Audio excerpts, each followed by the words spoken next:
வணக்கம். இன்னைக்கு நம்ம என்ன பார்க்க போறோம்னா மஷ்ரூம் பிரியாணி எப்படி பண்றதுங்கிறது தான் பார்க்க போறோம்.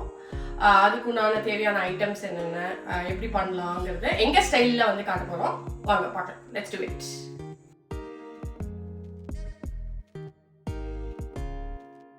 ஓகே, நான் இப்போ ஒரு பெரிய வெங்காயம் எடுத்திருக்கேன். இது 2 பேருக்கு தான் பண்ணுறோம், அதனால் இந்த வெங்காயமே போகிறோம் உங்களுக்கு.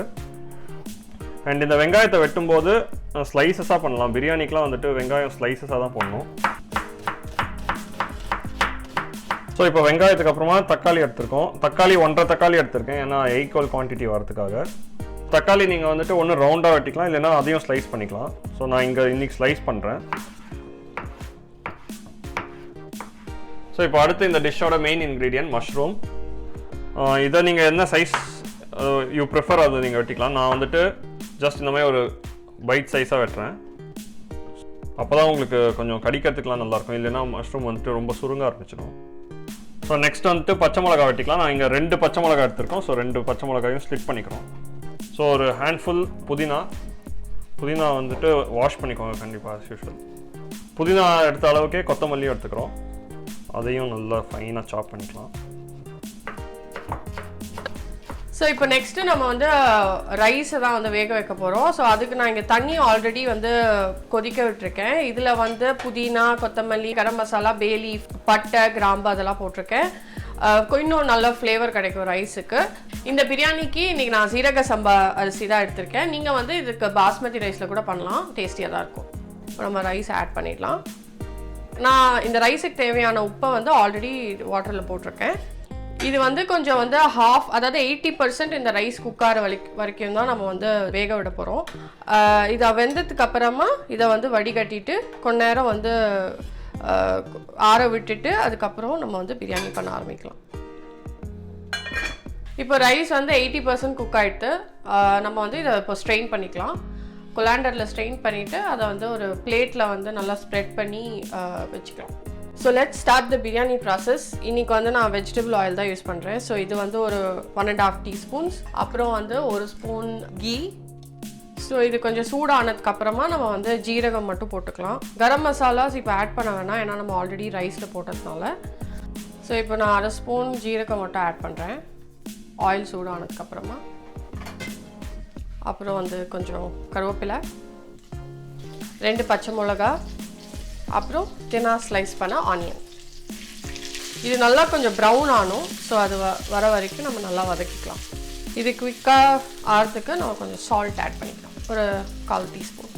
இது நான் இன்றைக்கி ஓப்பன் பாட் மெத்தடில் தான் பண்ண போகிறேன். ஸோ அதனால் ஹெவி பாட்டம் பேனில் பிரியாணி பண்ணால் பெட்டர், ஸோ தட் அடி பிடிக்காது. இப்போ வெங்காயம் வந்து ஒரு மாதிரி ட்ரான்ஸ்லூசன்ட் ஸ்டேஜில் இருக்குது. 1 டீஸ்பூன் ஜிஞ்சர் கார்லிக் பேஸ்ட் போடுறோம். இப்போ இந்த வெங்காயம் வந்து நல்லா ஒரு மாதிரி வதங்கிட்டு அண்ட் ஜிஞ்சர் கார்லிக் பேஸ்ட்டோட ரா ஸ்மெல்லும் போயிடுது. இப்போ நம்ம வந்து பவுடர்ஸ் போட ஸ்டார்ட் பண்ணலாம். லோ ஃப்ளேமில் வச்சுக்கோங்க, ஸோ தட் அடி பிடிக்காமல் இருக்கும். ஒரு 1/4 ஸ்பூன் மஞ்சப்பொடி, 1 டீஸ்பூன் காஷ்மீரி சில்லி பவுடர் கலருக்கு, அப்புறம் ரொம்ப கொஞ்சமாக கரம் மசாலா, 1 டீஸ்பூன் அளவுக்கு பிரியாணி மசாலா. தக்காளி இப்போ போட்டுடலாம். வதங்கிறதுக்கு கொஞ்சம் தண்ணி விட்டுக்கலாம். இந்த மசாலாஸ் எல்லாம் ஸ்லோ ஃப்ளேமில் வச்சு நல்லா வதக்கிக்கணும். ஒரு மாதிரி பேஸ்டி கன்சிஸ்டன்சியில் வரணும். இது வதங்கும் போதே நம்ம வந்து இப்போ கொஞ்சம் லைட்டாக புதினா போட்டுக்கலாம், அது சூப்பர் டேஸ்ட் கொடுக்கும். இந்த மாதிரி ஒரு பேஸ்டி கன்சிஸ்டன்சியில் வரும். இப்போ நம்ம வந்து ஜஸ்ட்டு ஒரு 1 டீஸ்பூன் தயிர் ஆட் பண்ணிக்கலாம். இப்போ இது நல்லா மிக்ஸ் ஆகிட்டு இப்போ நம்ம இந்த ஸ்டேஜில் மஷ்ரூம்ஸ் ஆட் பண்ணலாம். மஷ்ரூம் சீக்கிரம் குக் ஆகிடும் அண்ட் வாட்டர் கூட விடும். இப்போ இந்த ஸ்டேஜில் கொஞ்சம் கூட உப்பு ஆட் பண்ணிக்கலாம். நான் ஃபீல் மசாலாவில் உப்பு கம்மியாக இருக்குங்கிறதுனால இது ஜஸ்ட்டு ஒரு நல்லா வதக்கிட்டு ஒரு 2 மினிட்ஸ்க்கு நம்ம வந்து ஜஸ்ட் க்ளோஸ் பண்ணி குக் பண்ணிக்கலாம். இப்போ இது ரெடியான்னு பார்க்கலாம். ஸோ செம்மையாக இந்த மாதிரி கிரேவி ஆட்டம் நல்லா குக் ஆகிடுது மஷ்ரூம். இப்போ பிரியாணிக்கு தேவையான கிரேவி ரெடி. இப்போ நம்ம ஜஸ்ட்டு இப்போ லேயர் தான் பண்ண போகிறோம். லேயர் பண்ணி தம் குக்கிங்கில் வைக்க போகிறோம். இப்போ இதுலேருந்து இருக்கிற கொஞ்சம் கிரேவி எடுத்து நம்ம தனியாக வச்சுக்கலாம், ஸோ தட் நம்ம லேயர் பண்ணுறதுக்கு ஈஸியாக இருக்கும். ஸோ இதை இப்படி நல்லா ஸ்ப்ரெட் பண்ணிக்கலாம் ஃபஸ்ட்டு லேயரை. ஒரு அடுத்தது ரைஸ் ஆட் பண்ண போகிறோம். ஸோ நம்ம முன்னாடியே வேக வச்ச ரைஸை இப்படி ஸ்ப்ரெட் பண்ணிக்கலாம். இப்போ அடுத்த லேயர் திருப்பியும் கிரேவி ஆட் பண்ணிக்கலாம். அப்புறம் திருப்பியும் அடுத்த லேயர் ரைஸ். இப்போது நம்ம புதினாவால் டெக்கரேட் பண்ண போகிறோம். அப்புறம் கொஞ்சம் கொத்தமல்லி, அப்புறம் கொஞ்சம் ரோஸ்டட் முந்திரி. ஸோ இப்போ வந்து அடுத்த 20 மினிட்ஸ்க்கு இதை தம் குக்கிங்கில் வைக்க போகிறோம். ஸோ அதை நம்ம இப்போ பண்ணலாம்.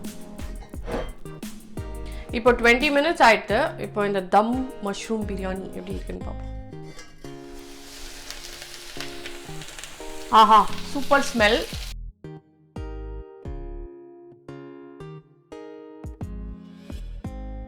இப்போ பிரியாணி வந்து ஆற வச்சு சாப்பிட்டா சூப்பராக இருக்கும். ஸோ எங்களோட ரெக்கமெண்டேஷன் வந்து பிரியாணியை கொஞ்சம் வந்து வார்மாக இருக்கும் போது சாப்பிட்டிங்கன்னா பெஸ்ட்டு டேஸ்ட்டாக இருக்கும். ஸோ இப்போ நான் வந்து இதை சர்வ் பண்ணி சாப்பிட வேண்டியதான்.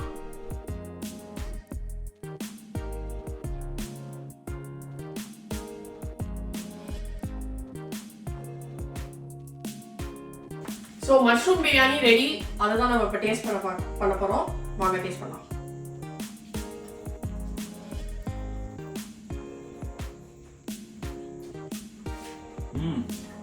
சூப்பராக இருக்கு.